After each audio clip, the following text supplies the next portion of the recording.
Item number 1. A major concern with Kamala Harris, at least for those who value clear communication, is her tendency to use word salad. Over the years, she has made many statements that are nonsensical, disjointed, and incoherent. Her opponents have latched onto these statements as evidence that Kamala is disrespectful, disorganized, and lazy. Her supporters have argued that Kamala's critics are simply functioning as the grammar police. Let's take a look at 12 examples of word salad statements made by Kamala Harris.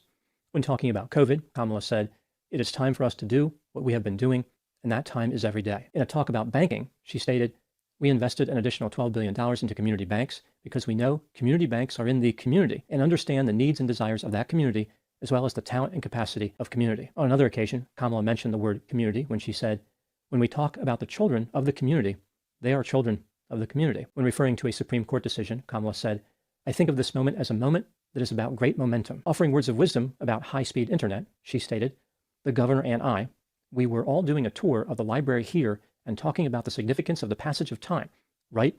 The significance of the passage of time. So when you think about it, there is great significance to the passage of time in terms of what we need to do to lay these wires, what we need to do to create these jobs. And there is such great significance to the passage of time when we think about a day in the life of our children." During a talk in France, Kamala said, "We must together work together to see where we are headed, where we are going, and our vision for where we should be, but also see it as a moment to, yes, together, address the challenges and to work on the opportunities that are presented by this moment." One time when speaking at a college, Kamala had this to say, "I think it's very important, as you have heard from so many incredible leaders, for us at every moment in time, and certainly this one, to see the moment in time in which we exist and are present, and to be able to contextualize it, to understand where we exist in the history and in the moment, as it relates not only to the past, but the future." Talking about her love of the Venn diagram, Kamala declared, "I just love Venn diagrams. I really do. I love Venn diagrams. There's just something about those three circles and the analysis of that where there's the intersection, right?" When talking about climate change, Kamala stated, "Our world is more interconnected and interdependent. That is especially true when it comes to the climate crisis, which is why we will work together and continue to work together to address the issues, to tackle these challenges, and to work together as we continue to work operating from the new norms, rules, and agreements that we will convene to work together on to galvanize global action." With that, I thank you all. This is a matter of urgent priority for all of us, and I know we will work on this together. There had to be at least one person in that crowd who turned to the person next to them and said, "So are we working together on this or not together?" I didn't pick that up. When expressing her feelings about a court ruling she did not like, Kamala said, "I think that, to be very honest with you, I do believe that we should have rightly believed, but we certainly believe that certain issues are just settled, certain issues are just settled." When enlightening a group of people about the importance of transportation, Kamala said, "You need to get to go and need to be able to get where you need to go to do the work and get home." Now moving to the 12th and final quote, showing off her foreign policy knowledge, Kamala stated, "Ukraine is a country in Europe. It exists next to another country called Russia. Russia is a bigger country. Russia decided to invade a smaller country called Ukraine. So basically that's wrong." Item number 2, a few patterns are evident in the speaking style of Kamala Harris. She appears to have a fascination with the words time, moment, community, work, and together. She rarely answers the original question or makes any type of point. Kamala is frequently repetitive, but delivers her speeches as if she is saying something profound. Maybe she believes that by being the vice president, anything that she says is automatically amazing.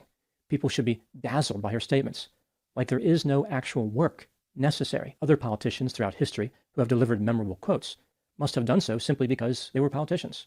Kamala doesn't understand how thought leads to coherent statements. Thinking is actually important, and one could argue necessary. Even though many of her statements are nonsensical, simplistic, and confusing, Kamala has never apologized. She appears to have a lack of insight. If Kamala is elected president, she will be in a position of speaking for the nation. Even people who do not value precision communication may be frightened by this prospect. This brings me to item number 3. As I mentioned, supporters of Kamala Harris believe that her opponents are overly critical regarding her speaking style. Who is correct in this debate? Do people have the right to criticize someone who wants to be the president for speaking incoherently? In my opinion, yes. The problem with Kamala's speaking style is significant. It's not like her critics are pointing out something common like disfluencies or occasionally losing a train of thought. Kamala is speaking in circles and then expecting people to understand what she is saying. This is worrisome considering how a president must be able to communicate clearly. Now, this doesn't necessarily mean that she is a terrible person or worse than Donald Trump. Rather, just that it is legitimate to criticize a person's speaking style when they are running for a job that is heavily dependent on communication. If Donald Trump had the same weakness, he would be criticized for it as well. Item number 4, In addition to the word salad, does Kamala Harris have any other weaknesses as far as running against Donald Trump? I think that Kamala will struggle in a few areas. She has a reputation for being short with reporters. She has a high level of turnover with her staff, and she has been known to laugh at inappropriate times. Her laugh is hard to miss, having been described as a disturbing cackle. Kamala's defense of Joe Biden may come back to haunt her. Everyone knew the president had cognitive limitations, yet Kamala defended him and acted as if nothing was wrong. She was unwilling to stand up for what was right. This makes her seem weak, ineffective, biased, and without conviction.